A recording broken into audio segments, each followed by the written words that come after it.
Hello friends, my name is Jayati Dubey. This is my fourth video on the topic inflation, in which I am going to explain about Phillips curve, stagflation and Narrow. So let's start. What is Phillips curve? This curve was given by William Phillips. Okay, he was an economist from New Zealand and he had given this idea of Phillips curve. So according to his study, he gave this concept that the inflation rate is inversely proportional to the unemployment rate. Okay, so they have an inverse relationship. That means if if the inflation rate is high, the unemployment rate will be lower, and if we will lower the inflation, the unemployment rate will be higher. That means just look at this curve. When the unemployment rate, here in the x-axis I have unemployment rate and in the y-axis I have inflation rate.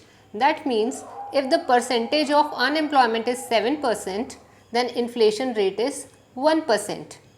And here I have taken this figure. Okay, now if I move here 5, then I can see that the unemployment rate is 5% but the inflation is 2%. That means inflation is accelerating. Okay, ये बढ़ रहा है. तो अगर मैं ये study उन्होंने जो की उसके बेसिस में जो सेंट्रल बैंक्स थी of different countries, they started using this policy.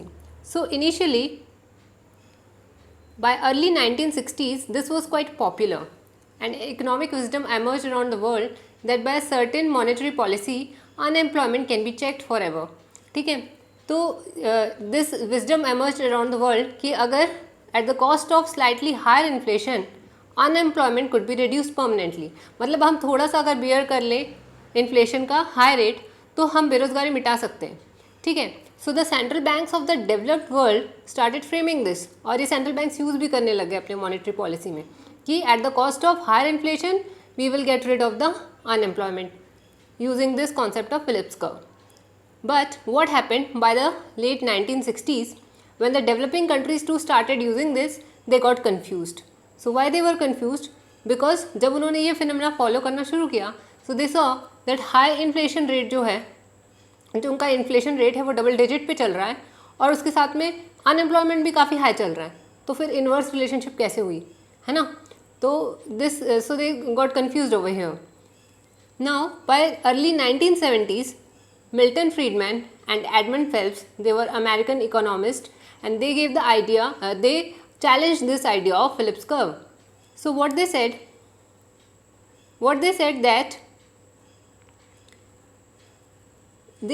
trade-off between inflation and unemployment is only short term. उनका कहना था कि फिलिप्स कर्व का जो कॉन्सेप्ट है ये सिर्फ शॉर्ट टर्म के लिए हो सकता है, लेकिन लॉन्ग टर्म में चीज़ें बदल जाएंगी. लॉन्ग टर्म में हमें एक वर्टिकल लाइन मिल जाएगी. ठीक है, तो उनका कहना था कि जब इन्फ्लेशन हाई रेट पे चला जाता है, हम थोड़ा इन्फ्लेशन को बढ़ने दे रहे हैं अनएम्प्लॉयमेंट को ख़त्म करने के लिए, बट हायर इन्फ्लेशन से क्या होगा? हायर इन्फ्लेशन के रेट में क्या चल रहा होता है? लोग जो है वेज ज़्यादा डिमांड करेंगे, लोग अपनी सैलरी बढ़ाने बोलेंगे कि इन्फ्लेशन बढ़ रहा है, महंगाई बढ़ रही है, हमारी सैलरी बढ़ाओ. जब वो वेज डिमांड करेंगे और उनकी एक्सपेक्टेशन पूरी नहीं होगी तो फिर क्या होगा? वो जॉब छोड़ देंगे और फिर से अनएम्प्लॉयमेंट उसी रेट पे वापस चला जाएगा जिसको हम बोलते हैं नेचुरल रेट. ओके, तो 1970s में स्टैगफ्लेशन की प्रॉब्लम हुई थी. ठीक है, 1970s में यूएस में ये problem it first arose in US in the 1970s. तो वहाँ पे क्या था? The average unemployment rate was above 6% and average rate of inflation was above 7%.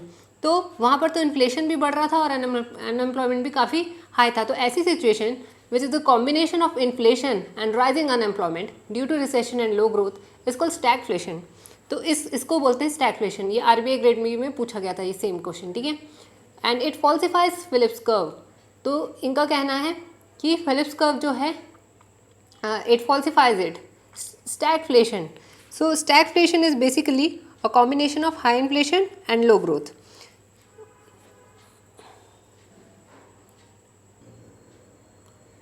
तो अर्ली 1970s में जब इसे चैलेंज किया फ्रीडमैन ने कि ये जो फिलिप्स कर्व है ये शॉर्ट टर्म के लिए है, तो लॉन्ग टर्म पे ये कैसा होगा, let's see.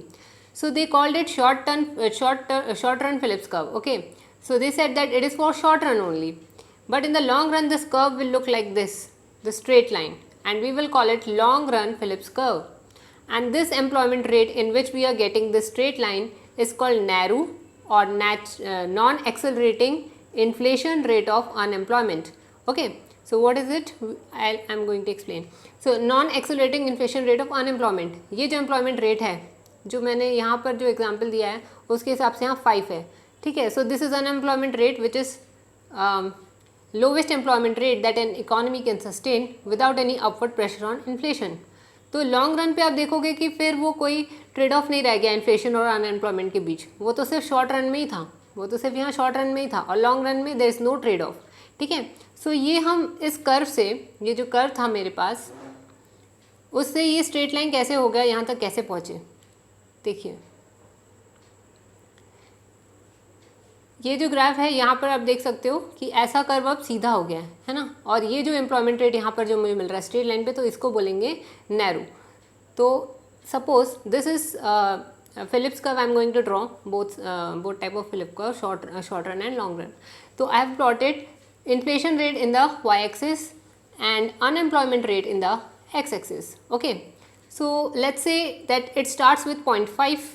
Here my inflation rate is 0 and unemployment rate is 5, है ना. एग्जाम्पल मान लो कि 100 लोग रहते हैं और उसमें से 5 लोग जो है अनएम्प्लॉयड है और अभी इन्फ्लेशन रेट 0% है. Now next, so here I have drawn the Phillips curve for this particular condition. यहाँ पे ये बना दिया मैंने Phillips curve. So as I go upward, see as I go upward towards this direction, I move along the Phillips curve, I can see that at point 3 the inflation rate will be 2%. ठीक है. 3% unemployment rate पे 2% inflation rate रहेगा according to this curve. सो जो हमारे government है, जो अगर वो ऐसी कोई पॉलिसी बनाए, मतलब अगर गवर्नमेंट चाहती है कि नहीं 5% अनएम्प्लॉयमेंट अभी चल रहा था, अभी जो मैंने बोला, अब उसको 3% करना है, so it will come at a cost of 2% inflation rate. मतलब कि तब हमें 0 से क्या 2% इन्फ्लेशन रेट हो जाएगा. So government, what the government do, अगर हम 5 में हैं और अब हमको यहाँ अनएम्प्लॉयमेंट रेट 3 पे चाहिए, so the government is trying to increase it, trying to give it a physical stimulus, यानी कि अपनी जो फिजिकल पॉलिसी जो है गवर्नमेंट की, वो अगर एक्सपेंशनरी कर दे गवर्नमेंट, इंफ्रास्ट्रक्चर बिल्डिंग रोड बनाने में खर्चा कर रही है गवर्नमेंट. ठीक है. मैंने पहले बताया कि व्हाट इज़ एक्सपेंशनरी पॉलिसी अपने पहले वीडियोज़ पे.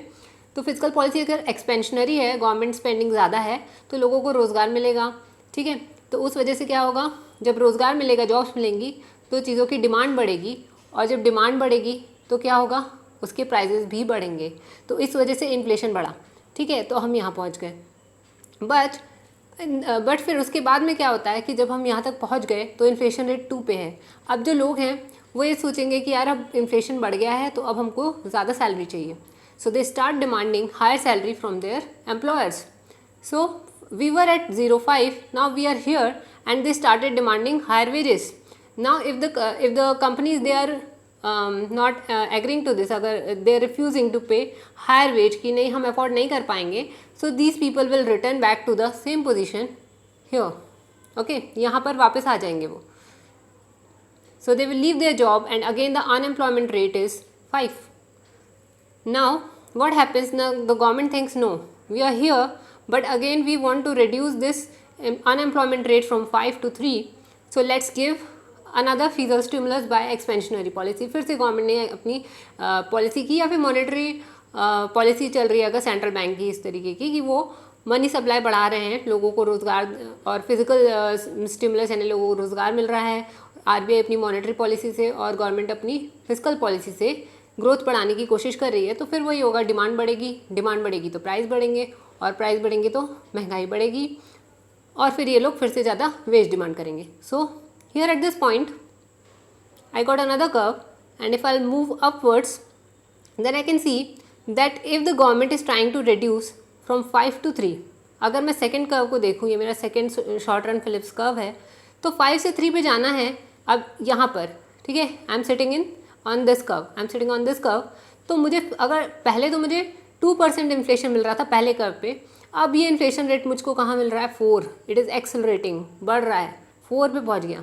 ठीक है. तो अगर मुझको जाना है सेकेंड कर्व को कंसिडर कर रही हूँ मैं, और अगर अब मुझे 5% से 3% पे अनएम्प्लॉयमेंट को लाना है, तो मतलब फिर मुझे बियर कितना परसेंट इन्फ्लेशन करना होगा, 4%. Now again the same thing will get repeated. When the inflation will increase, the employees, what will they do? They will again ask for higher wages, and if they will not get it, they will leave the job, again return back to this point, and this continues. Now I got my third Phillips curve, short run Phillips curve. If I will join all these points, see, then I will get a straight line like this, and this is called long run Phillips curve, as I had shown you earlier. And ये जो rate है इसको बोलेंगे narrow, यानी कि non accelerating inflation rate of unemployment. तो क्या होता है कि बेसिकली कहना ये है, फ्रीडमैन का कहना ये था, जो इकोनॉमिस्ट थे उनका कहना ये था कि शॉर्ट रन के लिए गवर्नमेंट क्या है, थोड़ी स्टिमुलस देकर अगर ग्रोथ को बढ़ा भी दे, एग्रीगेट डिमांड बढ़ जाए, इन्फ्लेशन बढ़ जाएगा, और फिर वापस हम इसी पॉइंट पे आ जाएंगे. So those deviations were actually temporary, और फिर हम लॉन्ग रन पे वापस इसी रेट पे पहुंच रहे हैं. So this is the natural rate of unemployment. See, this is the graph. Now this was short run curve, this is long run curve. So here at this point we consider कि ये है full employment. हमारी economy इस point पे full employment पे होती है. Full employment का मतलब ये नहीं होता कि अनएम्प्लॉयमेंट का रेट 0 है. देखो यहाँ पे 0 नहीं है ना, 5 है. अनएम्प्लॉयमेंट का रेट है 5. तो यहाँ पर हमारी इकोनॉमी फुल एम्प्लॉयमेंट पे है. 0 पे नहीं बोलते हैं फुल एम्प्लॉयमेंट. ऐसा क्यों? क्योंकि एम्प्लॉयमेंट, जब हम फुल एम्प्लॉयमेंट बोलते हैं तो इसका मतलब है कि still there will be some unemployment, like frictional unemployment. ठीक है, फ्रिक्शनल अनएम्प्लॉयमेंट होगा, स्ट्रक्चरल हो सकता है. तो फुल एम्प्लॉयमेंट का मतलब है all those who are willing to work or working. और कुछ लोग हैं जैसे कॉम्पिटिटिव एग्जाम्स की तैयारी कर रहे हैं, तो उन्होंने अभी बोला कि नहीं मुझे अभी जॉब नहीं करनी. ठीक है, तो अभी वो वॉलंटरली अनएम्प्लॉयमेंट जो है उसको इग्नोर करो.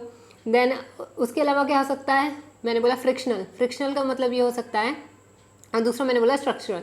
फ्रिक्शनल का मतलब लोग जॉब स्विच करते हैं तो 2-3 महीने के लिए अनएम्प्लॉयड हैं, फिर जॉब करेंगे. और स्ट्रक्चरल का मतलब होता है कि कुछ टेक्नोलॉजिकल चेंजेस की वजह से अनएम्प्लॉयमेंट है. मतलब कि जैसे कि for example a teacher is applying for a post of PGT computer science in a school, और वहाँ पर उनका ग्रेजुएशन 2012 का था, और अब पाइथन जो है वो अभी कुछ साल पहले इंट्रोड्यूस हुआ है. उनको बोला आप पाइथन लैंग्वेज अगर जानते हो, वहाँ के जो एम्प्लॉयर्स हैं उन्होंने बोला कि नहीं हम आपको जॉब पे तभी रखेंगे आप पाइथन पढ़ा पाओगे. अब अगर आपको नहीं बनता तो यहाँ पे मिसमैच हो रहा है, तो फिर उनको जॉब नहीं मिल पाएगी ना, क्योंकि मिसमैच हो गया उनकी एक्सपेक्टेशन में. तो वो होता है structural unemployment. So still full employment में भी कुछ एम्प्लॉयमेंट रेट स्टिल एग्जिस्ट, और वही होता है हमारा ये जो रेट होता है नेचुरल रेट. ठीक है, so that is called natural rate, कि कुछ ना कुछ अनएम्प्लॉयमेंट तो एग्जिस्ट करेगा फुल एम्प्लॉयमेंट में भी. तो ये पॉइंट होती है फुल एम्प्लॉयमेंट की. ठीक है, so an economy can be at 3 में से कोई स्टेज में इकोनॉमी होती है. या तो फुल एम्प्लॉयमेंट पे होगी, या तो इन्फ्लेशनरी गैप होगा जो कि लेफ्ट साइड होगा, या तो फिर रिसेशनरी गैप होगा जो राइट साइड होगा. सो अगर ये जो लेवल है मेरा, जो नेचुरल रेट है, जो नैरो है, अगर गवर्नमेंट इससे पीछे जाना चाहे, ठीक है, अगर गवर्नमेंट 3 पे लाना चाहे अनएम्प्लॉयमेंट को, तो क्या होगा कि ये एक्सेलरेट होने लगता है. ठीक है, इन्फ्लेशन रेट एक्सेलरेट होने लगता है. हमने देखा अभी ग्राफ के थ्रू कि वो एकदम से बढ़ गया. ऑप्शन में नहीं हो रहा है एक्सेलरेट, इसलिए इसको बोलते हैं non accelerating inflation rate of unemployment, natural rate. ठीक है, and here we get full employment. और इन्फ्लेशनरी गैप यहाँ पर है. इन्फ्लेशनरी गैप क्या होगा कि यहाँ पे गवर्नमेंट ने क्या किया था, फिजिकल पॉलिसी के थ्रू बढ़ा दी थी एग्रीगेट डिमांड. तो किसी भी कंट्री में एग्रीगेट डिमांड और एग्रीगेट सप्लाई जो होती है, I am explaining. Aggregate demand मतलब टोटल उस इकोनॉमी की डिमांड, और एग्रीगेट सप्लाई मतलब टोटल जितना प्रोडक्शन हो पाया है. इस लेवल पे जो प्राइस लेवल सेट होता है उसको बोलते हैं जनरल प्राइस लेवल. ठीक है, अगर एग्रीगेट डिमांड जो है वो इंक्रीज़ हो जाए, ये और इंक्रीज़ हो जाए, तो यहाँ पर होता है इन्फ्लेशनरी गैप. और अगर एग्रीगेट डिमांड डिक्रीज़ हो जाए, ठीक है, सब, तो उसको अपन बोलते हैं deflationary gap. So we will get inflationary gap here and recessionary gap here. Okay, so this is the concept of Phillips curve. Now in the next video I will explain about the remedies, the control, how to control inflation. Thanks for watching, and if you like this video, please subscribe to my channel for further updates. Have a nice day.